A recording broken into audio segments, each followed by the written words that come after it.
You really got me going. You got me so I don't know what I'm doing.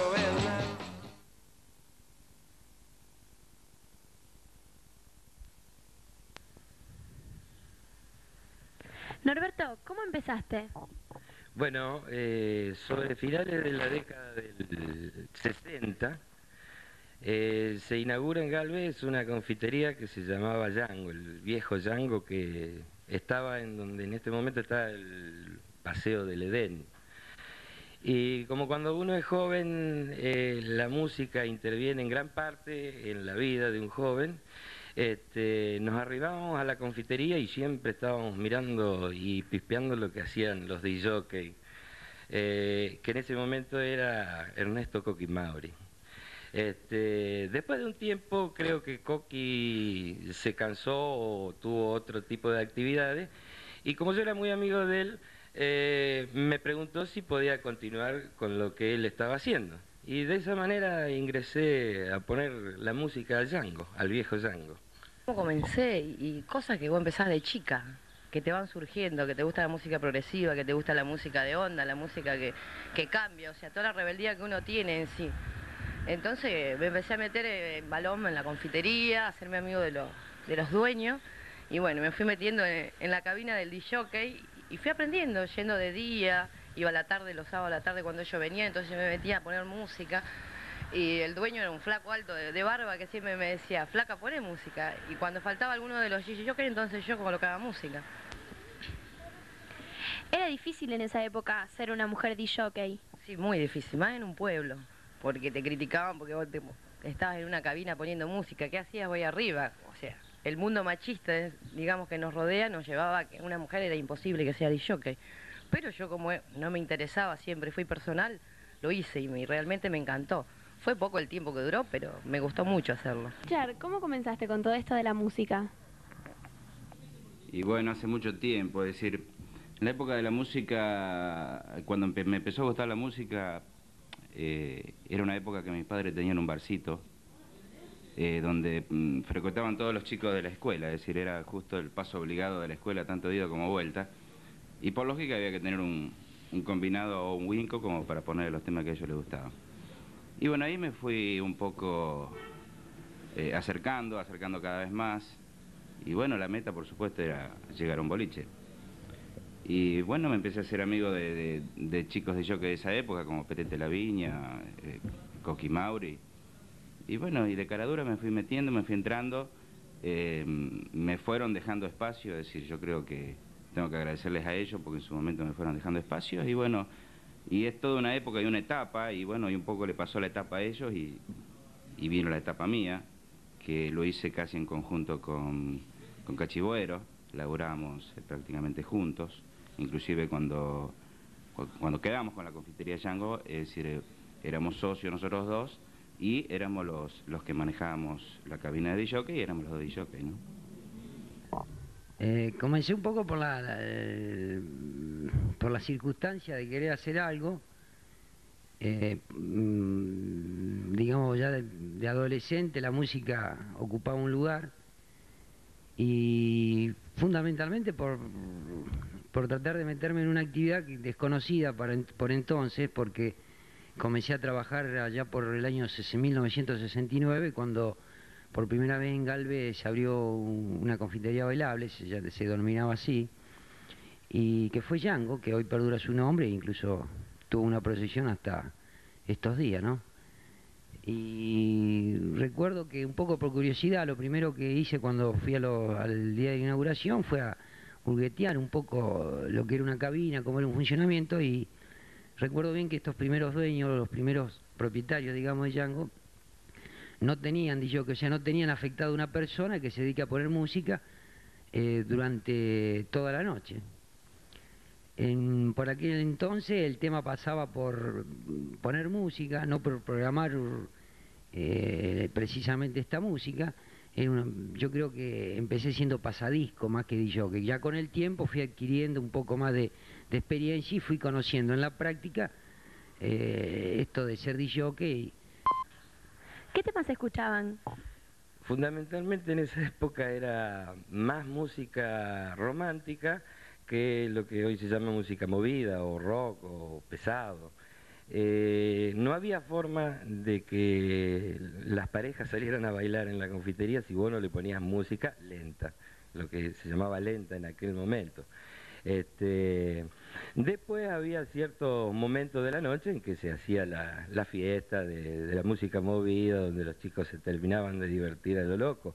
Pero siempre se acostumbraba también el baile juntos, ¿no es cierto? Por eso prevalecía la música lenta en la mayor parte del tiempo que estaba la confitería.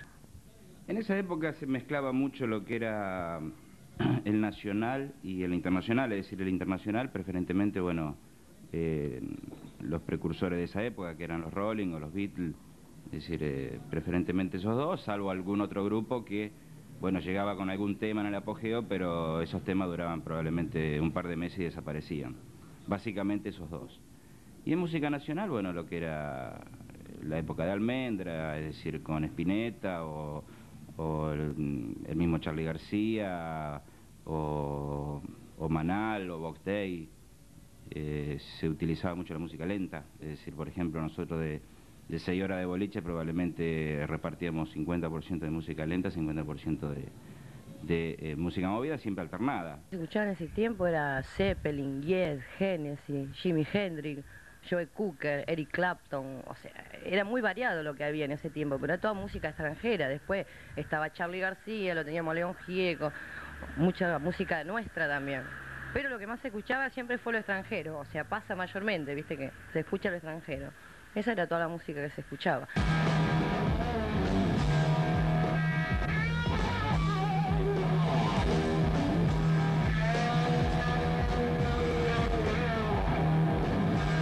Te puedo hablar de los Rolling Stones, te puedo hablar de conjuntos que venían, cabalgaban, digamos, en el escenario por el hecho de tener un tema sumamente atractivo y que penetraba, como Shocking Blue, creo que tenía ese tema famoso que llamaba Venus. Después vino la etapa del revival, que justamente vino de la mano de Creedence Clearwater Revival, que era un poco el folclore norteamericano hecho rock, mezclado.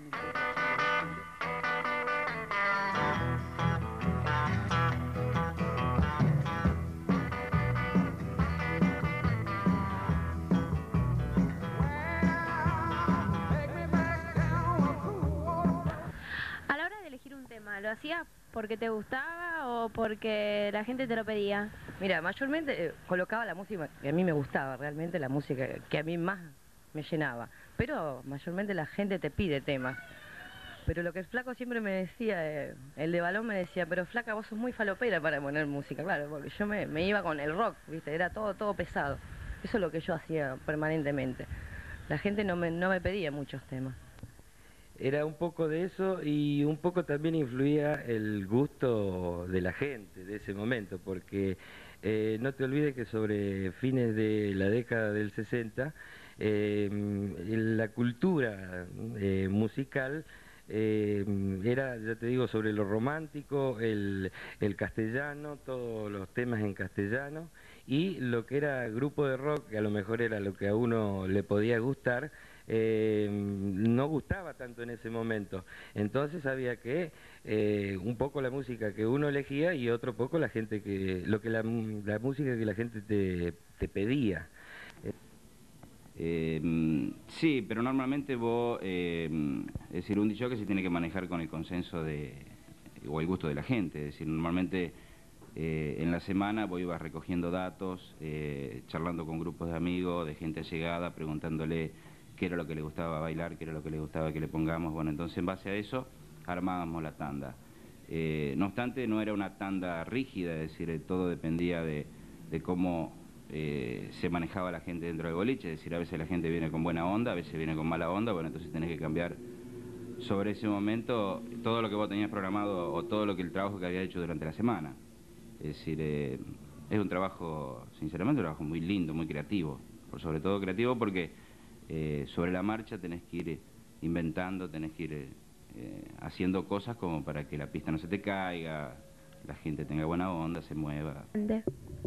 Bueno, al principio lo hacía un poco por lo que de acuerdo a la información que tenía y al gusto. No, eso fue cambiando también un poco por la exigencia de la gente, que si bien había una forma de comunicarse con nosotros, de aprobar nuestro trabajo, que era bailar o no bailar. Nosotros teníamos un problema en cuanto a no, si por ejemplo los que expresaba la pista nos transmitía si estábamos haciendo bien las cosas o no.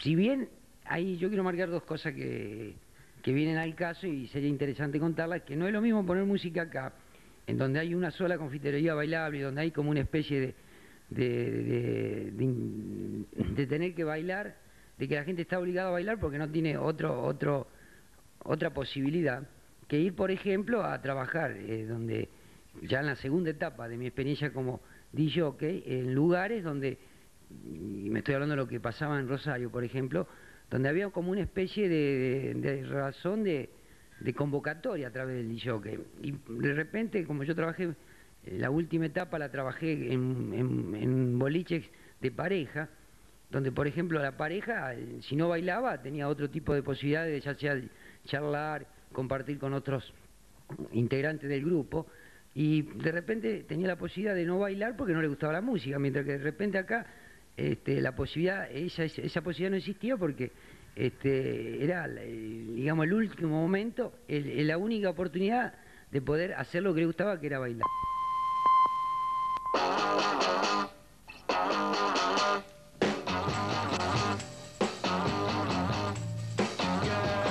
You really got me going. You got